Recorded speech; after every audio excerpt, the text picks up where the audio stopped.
You know, we put a 50% tariff on India on oil. They're the second largest. They're very close to China in terms of the purchase of oil from Russia.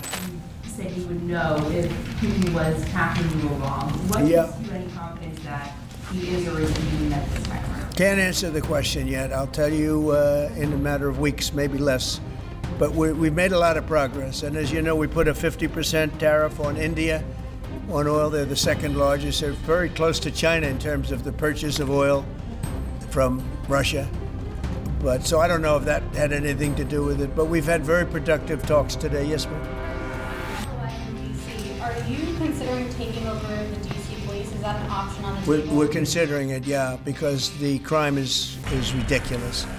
I could show you a chart comparing DC to other locations, and you're not going to want to see what it looks like. It was just up on television, actually, they were showing it.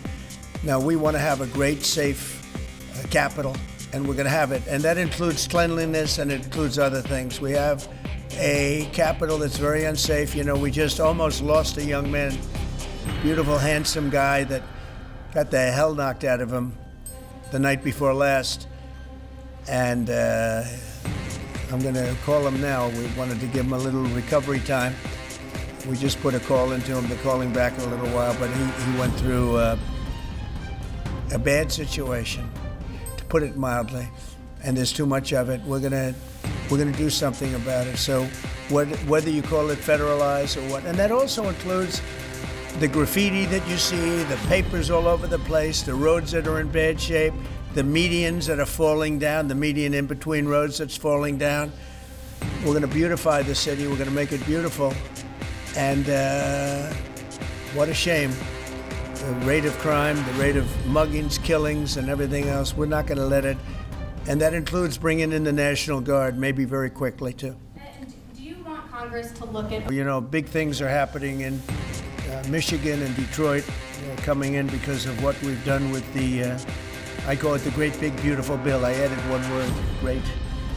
But we have probably the biggest, most comprehensive piece of legislation ever passed. It's going to mean unbelievable numbers of jobs and no jobs on, think of this, whether it's tips or overtime or Social Security, no tax. So no tax on tips, no tax on Social Security, no tax on overtime. And there's just a small bit of it.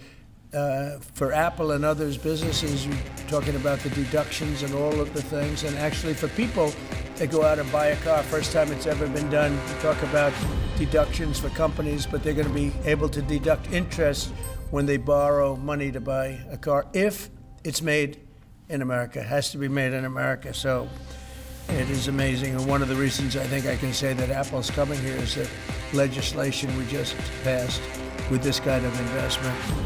Apple will also open other facilities, rare earth magnets from Texas, and build, oh, I love that you're doing this. I love that. I love that. And build a brand new rare earth recycling line in Mountain Pass, California. I know that area, and that's where they have a lot of truly rare earth. That's fantastic. I love that. And Apple will help develop and manufacture semiconductors and semiconductor equipment in Texas, Utah, Arizona, and New York. For years, Americans have watched as many of our leading tech giants built their factories overseas and exported American jobs abroad.